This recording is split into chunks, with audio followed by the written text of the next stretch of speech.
तो कैसे आप लोग? उम्मीद करता हूँ आप लोग अच्छे होंगे। आज मैं आपको बहुत ही खास जानकारी देने वाला हूँ इस वीडियो पे। ये मॉड्यूल जो आप मेरे हाथ में देख रहे हैं, इस मॉड्यूल का रिपेयरिंग फील्ड में बहुत बड़ा यहाँ पर काम होता है। इस मॉड्यूल के बारे में काफ़ी लोग जानते भी होंगे, इस मॉड्यूल के कार्य वगैरह सब कुछ काफ़ी लोगों को पता होंगे। अगर आपको इस मॉड्यूल की जानकारी है, तो ये वीडियो आपके किसी काम की नहीं है। ये वीडियो उनके लिए है जिसको इस मॉड्यूल की जानकारी नहीं है। बिगिनर्स के लिए मैं जानकारी दे रहा हूँ। तो चलिए स्टार्ट करते हैं। ये मॉड्यूल जो आप देख रहे हैं, ये मॉड्यूल उस जगह पे लगाया जाता है जिस जगह पे वोल्टेज कहीं पर किसी कार्ड पे या किसी सप्लाई पे वोल्टेज मिस हो रही है और उस वोल्टेज की हमें ज़रूरत है, तो इस मॉड्यूल के द्वारा उस वोल्टेज को बनाया जाता है। इसको बक कन्वर्टर कहा जाता है या इसको स्टेप डाउन या रेगुलेटर मॉड्यूल के नाम से भी जानते हैं, या फिर इसको अलग-अलग नामों से बहुत लोग जानते हैं।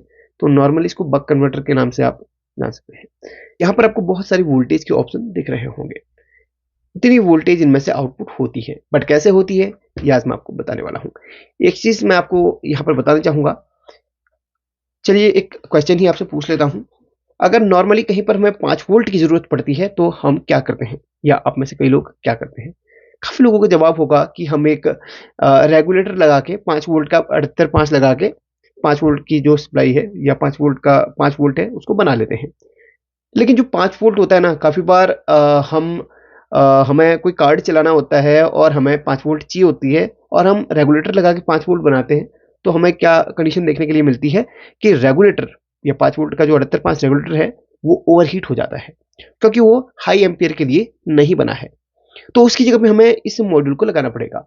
ये देखिए मैक्सिमम 3 एम्पीयर वाला ये मॉड्यूल होता है, यानी कि ये हाई एम्पीयर में बहुत अच्छी तरीके से काम करता है, कोई ओवरहीट नहीं होता है।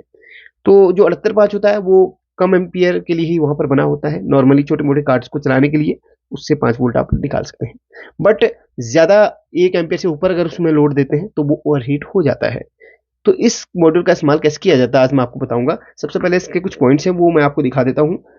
यहाँ पर देखिए यहाँ पर इन माइनस लिखा है, इन प्लस लिखा है इन दो होल्स पे, और आप यहाँ पर देख सकते हैं आउट माइनस आउट प्लस लिखा है। तो सिंपल मिला के आप समझ लीजिए यहाँ पर इनपुट दिया जाएगा और यहाँ से आउटपुट लिया जाएगा। अब कितना आउटपुट लिया जाएगा यहाँ पर ये डिसाइड करते हैं पॉइंट्स, अभी लाइव आपको दिखाऊंगा। और एक चीज मैं आपको बताऊंगा, इसमें इनपुट जो वोल्टेज दी जाती है 5 वोल्ट से लेकर 15 वोल्ट तक, इसमें 2 से 3 एम्पियर मैक्सिमम इनपुट करी जाएगी। तो यहाँ पर आउट की पिन में मैं क्या करता हूँ कि 2 वायर को सोल्डरिंग कर लेता हूँ और मल्टीमीटर के साथ में कनेक्ट करता हूँ कि इसमें किस तरीके से यहाँ पर ये काम करता है। यहाँ पर आप देख सकते हैं मैंने आउटपुट की जो पॉइंट्स हैं उनमें मल्टीमीटर की जो प्रोब्स है उनको कनेक्ट कर लिया, ताकि जो वोल्टेज इसमें से हम रेगुलेट करें, इसमें से आउटपुट करें, वो आपको क्लियरली दिखाई दे। शायद आपको मल्टीमीटर की स्क्रीन भी दिख रही होगी। अच्छा, एक चीज मैं आपको बताना चाहूंगा, यहाँ पर देखिए डिफॉल्ट जो आउटपुट यहाँ पर दिया गया है, देख सकते हैं, पहले आपको मैं जूम करके दिखा रहा हूँ। इसमें लिखा है डिफॉल्ट आउटपुट 1.25 वोल्ट। इसमें से जो डिफॉल्ट वोल्टेज आउटपुट होती है वो 1.25 वोल्ट होती है। कैसे, अभी क्लियरली मैं पहले दिखाता हूँ। तो इसमें अलग अलग वोल्टेज के जो ऑप्शन है वो पहले यहाँ पर देख लें। फर्स्ट वाला पॉइंट हमारा 5 वोल्ट का है, दूसरा हमारा 3.3 वोल्ट का है, 2.5 वोल्ट का है, 1.8 का, 1.5 का। देखिए बहुत सारे जो कार्ड्स होते हैं उनमें अगर 5 वोल्ट मिस हो जाती है तो हमें 5 वोल्ट यहाँ से आउटपुट करवानी है। इस स्विच, ये स्विच है, अगर आप यहाँ पर ध्यान दे रहे होंगे तो इसके 2 पार्ट बने हुए हैं। देखिए यहाँ पर 2 पार्ट बने हैं, ये दोनों पार्ट्स को शॉर्ट किया जाता है एक वायर के या एक जंपर के थ्रू, तब जाके वोल्टेज 5 वोल्ट आउटपुट करेगा। और अगर हम किसी भी पॉइंट को शॉर्ट नहीं करते हैं तो 1.25 वोल्ट ही आउटपुट करेगा।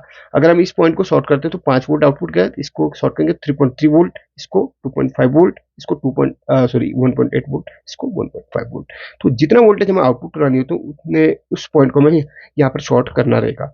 तो हमें बहुत बार जरूरत क्या पड़ती है कि हमें यहाँ पर 3.3 वोल्ट की जरूरत पड़ जाती है, या 1.8 वोल्ट की जरूरत पड़ जाती है, या 3.3 वोल्ट की जरूरत पड़ जाती है, तो हम इसी मॉड्यूल से यहाँ पर बना सकते हैं।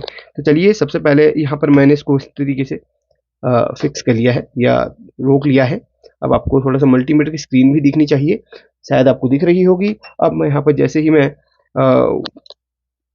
वोल्टेज को ट्रिगर करता हूँ, तो अब यहाँ पर जो वोल्टेज यहाँ पर पहले सही से कनेक्ट करता हूँ मैं इसको, आपको भी यहाँ पर वोल्टेज कुछ आउटपुट में मिल रही होगी है, देखिए सॉरी, इसमें मिल रही होगी वोल्टेज। तो वोल्टेज यहाँ पर आपको कितनी मिल रही है आप यहाँ पर देख सकते हैं, 1.25 में लिखा 1.3 वोल्ट ये करीब करीब आउटपुट कर रहा है। इसको सही से फिक्स करूँ तो यहाँ पर आप देख सकते हैं ये कितनी वोल्टेज यहाँ पर आउटपुट कर रहा है। अगर मुझे यहाँ पर 5 वोल्ट आउटपुट करवानी है तो मैं क्या करूँगा कि एक जो वायर से ये 5 वोल्ट वाले पिन को इस तरीके से शॉर्ट करूँगा, तो ये 5 वोल्ट इस तरीके से आउटपुट करेगा। अगर मैं इसको चाहता हूँ कि ये 3.3 वोल्ट आउटपुट करे, तो इस तरीके से 3.3 वाले पॉइंट को इस तरीके से शॉर्ट करूँगा। याद रखना कि यहाँ पर सिर्फ एक ही पॉइंट को शॉर्ट करना है, जिस पॉइंट से आप जितना वोल्टेज निकालना चाह रहे हैं, सारे पॉइंट शॉर्ट नहीं करने हैं। तो अगर मैं यहाँ पर 3.3 चाहता हूँ तो इन दोनों पॉइंट्स को आपस में शॉर्ट कर दूंगा किसी वायर के माध्यम से, तो ये 3.3 बार निकालेगा। अगर मैं चाहता हूँ कि यार 2.5 वोल्ट कहीं पर मुझे चाहिए, तो इन दोनों पॉइंट्स को शॉर्ट करूंगा, तो 2.5 वोल्ट ये आउटपुट इस तरीके से करेगा। अगर मैं चाहता हूँ कि इसको 1.8 वोल्ट आउटपुट करे, कहीं बहुत सारी जगह होती हैं, मेमोरी ऐसी होती है, बहुत सारी जगह ऐसी होती हैं जो 1.8 वोल्ट जिन्हें चाहिए होती है, तो इसको इस तरीके से शॉर्ट करके यहाँ से 1.8 वोल्ट निकाल के मैं इन दोनों वायर्स को 1.8 वोल्ट वाली जगह पे दूंगा, और बाकी वो जो लाइन जो जा रही है उसके लिए मेन लाइन को डिस्कनेक्ट कर दूंगा कार्ड पे। अगर मैं चाहता हूँ कि इसको 1.5 वोल्ट ही आउटपुट यहाँ पर मिले, तो इस दोनों पॉइंट्स को शॉर्ट करूंगा, तो 1.5 ये बाहर निकालेगा। ये छोटा सा मॉड्यूल है, लेकिन ये इस मॉड्यूल के बहुत सारे काम होते हैं। इसको आप कहीं पर भी कैसे भी इस्तेमाल कर सकते हैं। स्पेशली ये एलईडी टीवी के लिए बना है, लेकिन इसको आप कहीं पर भी किसी भी कार्ड में अगर ऐसा प्रॉब्लम आता है तो उसमें इसका इस्तेमाल कर सकते हैं। डीटीएच का कार्ड हो या नॉर्मली कोई सा भी कार्ड हो। चलिए मैं एक एग्जाम्पल दे देता हूँ आपको। तो जैसे यहाँ पर देखिए, ये एक फ्रीडिस्क का HDMI का कार्ड है।